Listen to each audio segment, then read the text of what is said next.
17,310 का stop loss या फिर अपने प्रॉफिट्स को बुक करिए। और जहां तक बैंक निफ्टी का सवाल है, प्लीज स्क्रीन पे निफ्टी बैंक लेके आइएगा। निफ्टी बैंक को देखने की कोशिश करते हैं।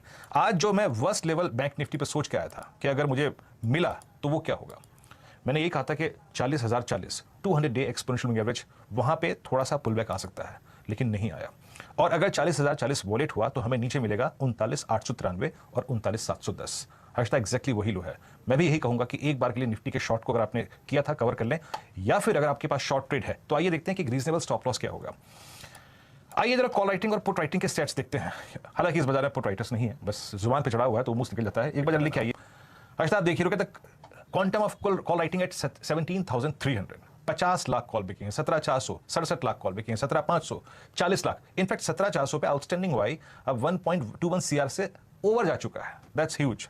मैं ये कहूंगा, अगर आपका ट्रेड ग्रिप में है शॉर्ट, अगर आपने सुबह की कमेंट्री एग्जैक्टली देखिए पे ट्रेड किया है, तो याद रखिएगा एक स्टॉप लॉस, या तो प्रॉफिट बुक कर लीजिए, उसमें कोई राय नहीं है, अगर एक अच्छा स्विंग मिल चुका है, या फिर करीब 17,310 के स्टॉप आपने शॉर्ट लिया था। और मैंने 2 पॉइंट मेंशन किए थे।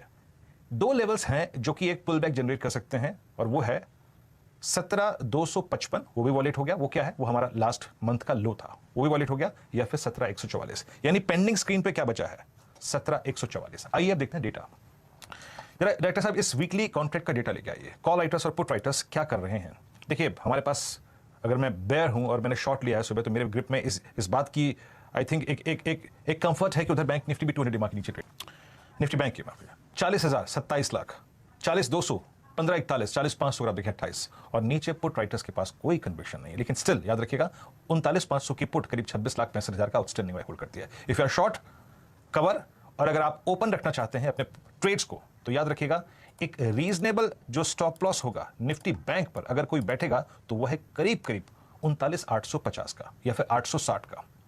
अदरवाइज मैं होता ना हर्षदा, अगर मैंने शॉर्ट ट्रेड पे काम किया होता तो मैं एक बार के लिए इतने हैंडसम शॉर्ट ट्रेड के बाद प्रॉफिट बुक कर लेता।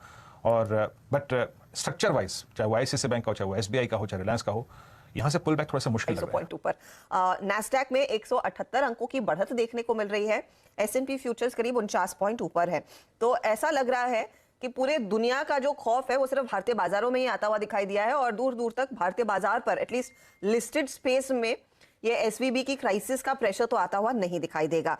आप देखिए यूके का मार्केट अगर मैं देखूं तो वहां पर भी आधे % तक की गिरावट देखने को मिल रही है। तो ये समझना और भी इंपॉर्टेंट हो जाएगा कि हम किस फैक्टर को लेकर इतना पैनिक कर रहे हैं, और भारत में यहाँ पर 1-1.5% तक की गिरावट क्यों बनती दिखाई दी। जब मैं कमेंट्री लिख रहा था और जब मैं डाउ फ्यूचर्स को नहीं दिख रहा था, क्लियरली बात मेंशन थी, जो मेरी लाइन्स में मेंशन भी थी कि टिल द टाइम हम 17,505 और 506 की ट्रैजेक्टरी के ऊपर सेटल या फिर क्लोज ना हो जाए, लॉन्ग की गुंजाइश नहीं बनेगी।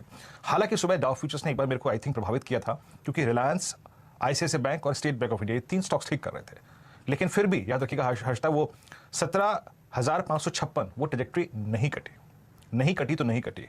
और बैंक निफ्टी मैंने मेंशन किया था कि जब तक पहला रेजिस्टेंस 40,704 नहीं कटे, तब तक अगर आप देखें बहुत स्ट्रॉन्ग स्विंग नहीं मिलेगा। और इनफैक्ट वही हाई था, 40,688 हाई था, 704 के नजदीक, मतलब लगभग 16 पॉइंट है।